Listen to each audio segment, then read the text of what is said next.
हमारी संस्कृति, हमारे संस्कार सदा रहे हमारे साथ। भारत की पुरातन गाथाएं और महान संतों की वाणी। सब्सक्राइब करें तिलक कथाएं। ये तो अत्याचार से भी बड़ा अत्याचार है साईं बाबा। आखिर कब तक हम ये अत्याचार सहन करते रहेंगे? इंसान गलतियों का पुतला है, फिर भी उसे अपनी गलतियां सुधारने का मौका मालिक उसे देता है और बार बार देता है। अगर इंसान इस मौके का फायदा उठाकर अपनी गलतियां नहीं सुधारता और अन्याय और अत्याचार करता ही रहता है, तो मालिक की लाठी बिना किसी आवाज के उस पर पड़ती है। तुमने आज मेरे पति की सहायता की है, उनका बोझ, उनका कष्ट बांटा है तुमने।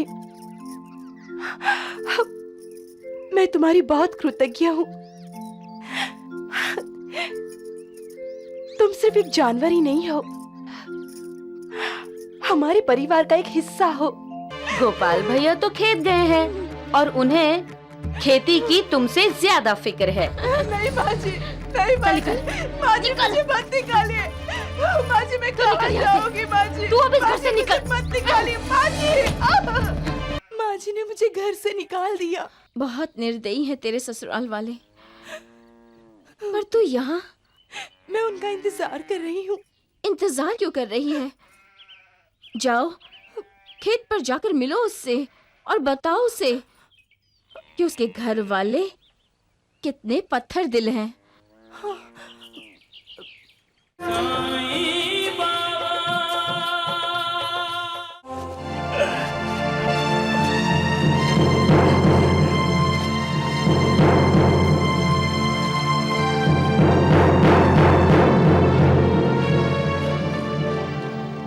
ये कहाँ चले गए? खाने का तो वक्त हो रहा है।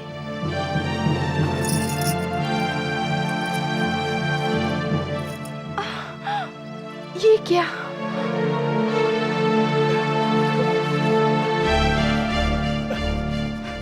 ये तो अत्याचार से भी बड़ा अत्याचार है साईं बाबा। आखिर कब तक हम ये अत्याचार सहन करते रहेंगे? इंसान गलतियों का पुतला है, फिर भी उसे अपनी गलतियां सुधारने का मौका मालिक उसे देता है और बार बार देता है। अगर इंसान इस मौके का फायदा उठाकर अपनी गलतियां नहीं सुधारता और अन्याय और अत्याचार करता ही रहता है, तो मालिक की लाठी बिना किसी आवाज के उस पर पड़ती है।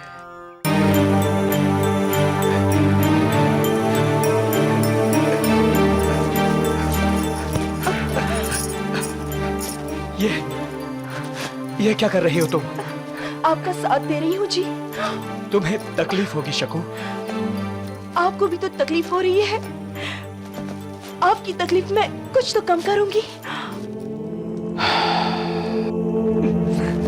मैं तो माँ और भैया की आज्ञा का पालन कर रहा हूँ। और मैं शादी में अग्नि के सामने जो शपथ ली है और आपसे जो वादे किए हैं,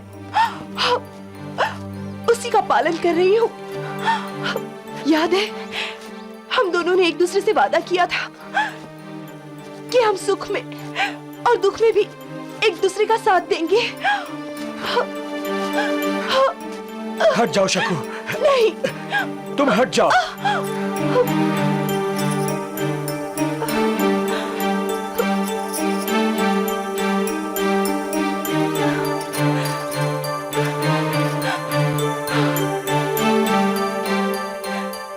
प्रेम भक्ति का ही एक रूप है। जहां भक्ति है वहां प्रेम है, और जहां प्रेम है वहां भक्ति है। भगवान और भक्त इसी प्रेम और भक्ति के बंधन से एक दूसरे से जुड़े हैं। भक्ति और प्रेम का अंतिम चरण है समर्पण। आपका दुख मेरा दुख है जी, और मेरा सुख आपका।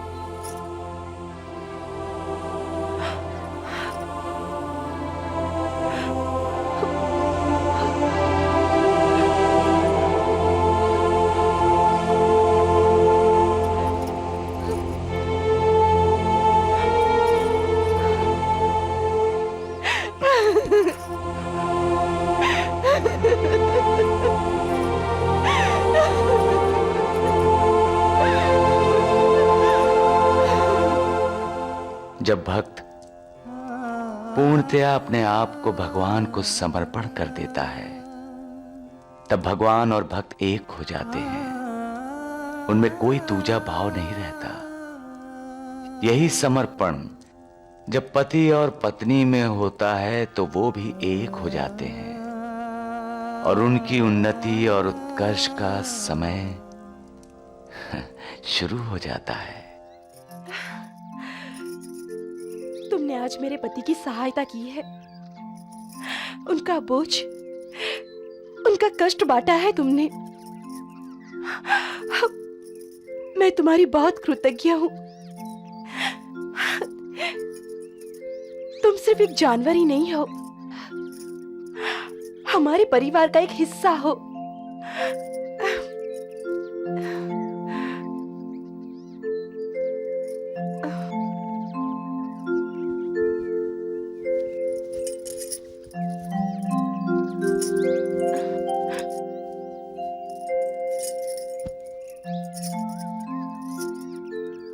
जो भूखे प्यासों को, बेजुबान जानवरों पर करुणा करता है, उस पर भगवान की करुणा होती है। सबका मालिक एक है।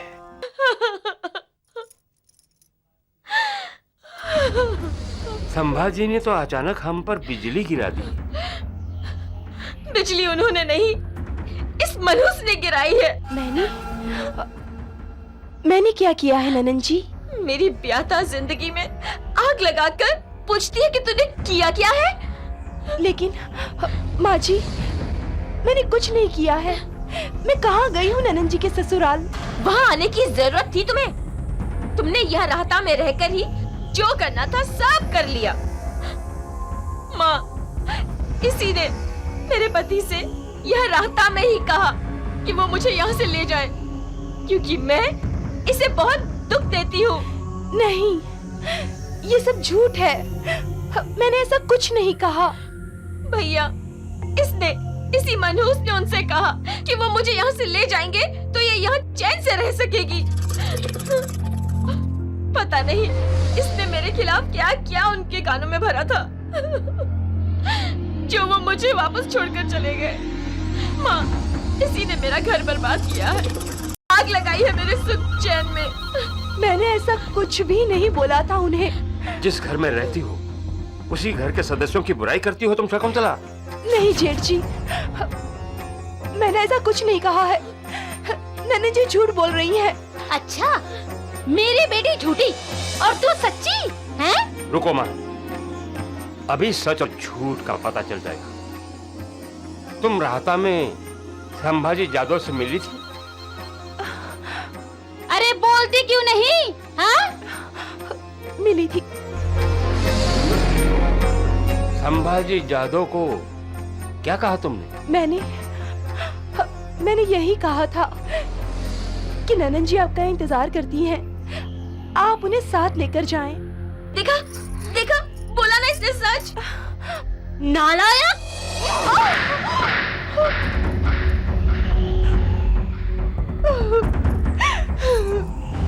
लेकिन मैंने तो ननन जी की भलाई के लिए ये सब कहा था। भलाई के लिए? भलाई के लिए? आप मुझे गलत समझ रहे हैं। ननन जी जो कुछ कह रही हैं, मैंने उनके पति से वो सब कहा ही नहीं। अब भी झूठ बोल रही है माँ। मैं सच कह रही हूँ।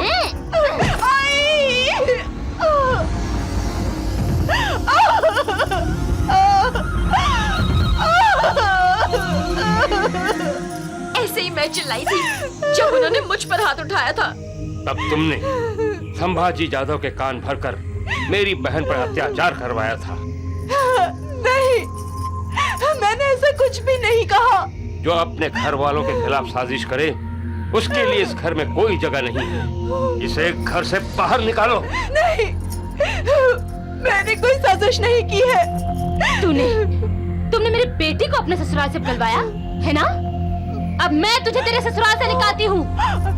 चल निकल, निकल यहाँ से। नहीं माँ जी, निकल, निकल यहाँ से। कोई काम नहीं यहाँ पे। निकल यहाँ से। मनहूस, यहाँ से मत तेरे निकालिए। लिए अब इस घर में कोई जगह नहीं। मैंने ऐसा कुछ नहीं कहा माँ जी। निकल। माँ जी, निकल यहाँ से।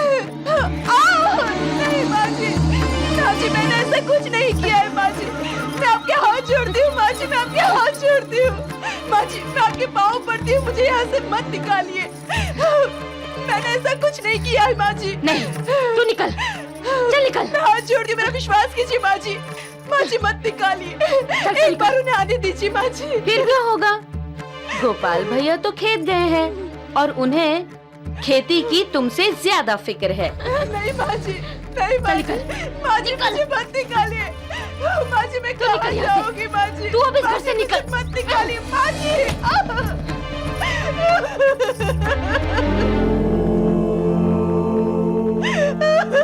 खबरदार अब इस घर में फिर कभी कदम रखा तो तेरा ये मनुष्य चेहरा मुझे इस घर में कभी नहीं दिखना चाहिए। माँ जी एक बार मुझे उनसे मिलने दीजिए माँ जी। कोई जरूरत नहीं, तेरा और गोपाल का रिश्ता खत्म। जा, अब जहाँ तेरा दिल चाहे वहाँ जाकर मुँह काला कर। नहीं, नहीं माँ जी नहीं, नहीं माँ जी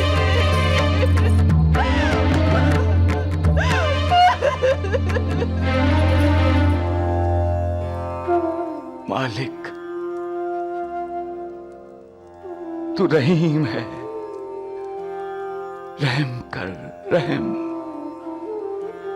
लोगों को सद्बुद्धि दे।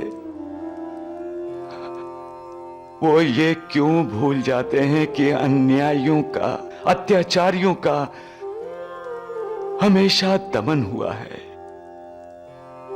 क्यों भूल जाते हैं कि झूठ की कभी सच्चाई पर जीत नहीं होती?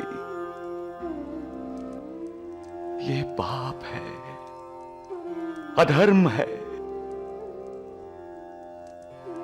वो नहीं जानते कि उन्हें अपने कर्मों का फल भुगतना है और इसी जन्म में भुगतना पड़ेगा।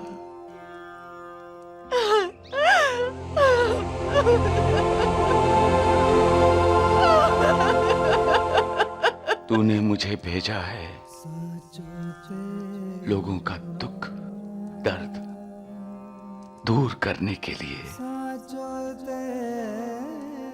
लेकिन यहां तो चारों ओर दुख ही दुख है, दर्द ही दर्द है। और इतना सब देखकर मेरा दर्द भी आंसू बनकर बाहर निकल आता है। मालिक, रहम कर। क्या करूं मैं ऐसे लोगों का? माफ कर दूं या सजा दूं, या उन्हें अपने कर्मों का भोग भोगने के लिए छोड़ दूं?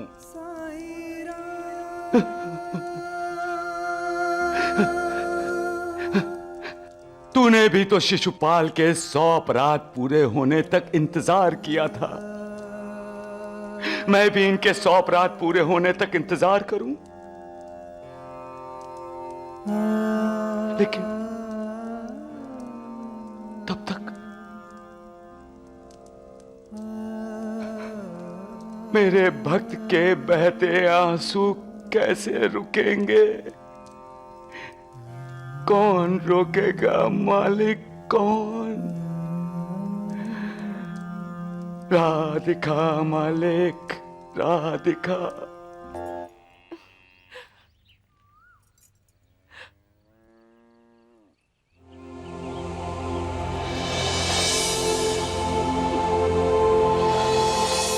शकुंतला, क्या हुआ? तुम यहाँ क्या कर रही हो? जानकी ताई, माँ जी ने मुझे घर से निकाल दिया।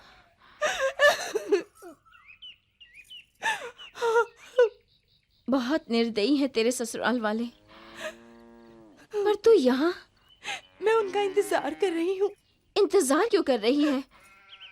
जाओ, खेत पर जाकर मिलो उससे और बताओ उसे कि उसके घर वाले कितने पत्थर दिल हैं।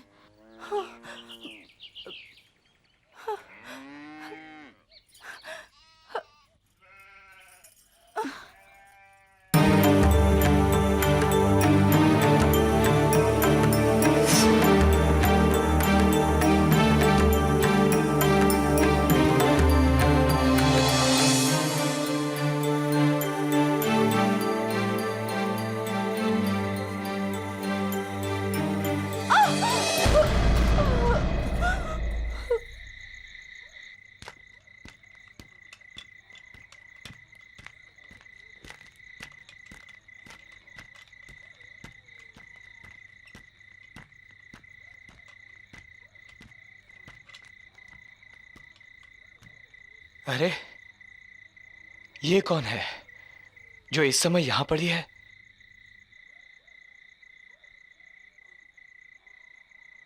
कोई है? कोई है यहां?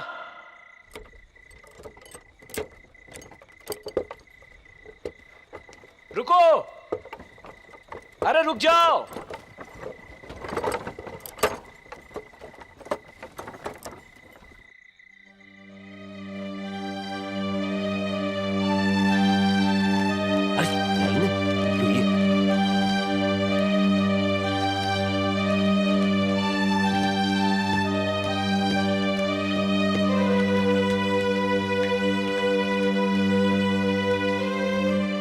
अरे जोनी, क्या हुआ डिकरा? देखिए ना, कोई औरत पड़ी है। अगर बेहोश है तो किसी डॉक्टर या वैद्य के पास ले जाइए। मेरे पास ये बोझ है, नहीं तो मैं खुद ही ले जाता। और आज देर भी बहुत हो गई है। घर में मेरी पत्नी मेरा इंतजार कर रही होगी। अरे सुनो, अरे सुनो डिकरा, तुम इसको जानते हो? नहीं, मैं नहीं जानता। जल्दी करो गोपाल, शकुंतला कब से राह देख रही होगी। अरे जोनी, हमें इसका मदद करना हाँ, चाहिए। हाँ, आओ। अरे ये तो बेहोश है।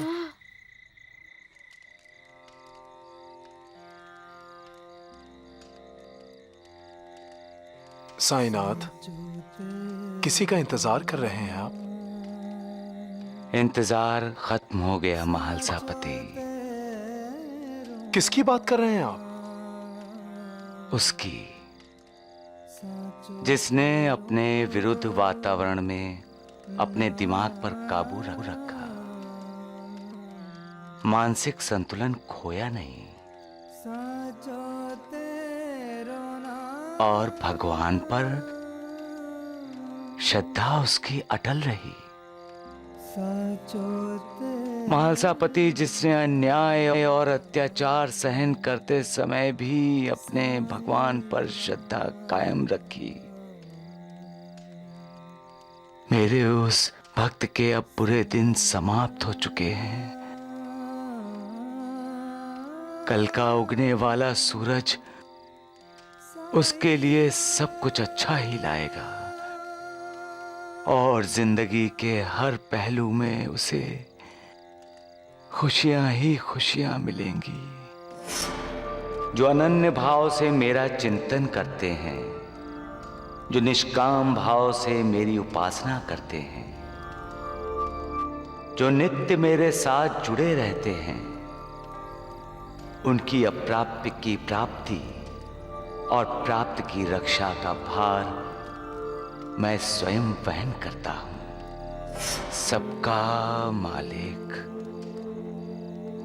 एक है।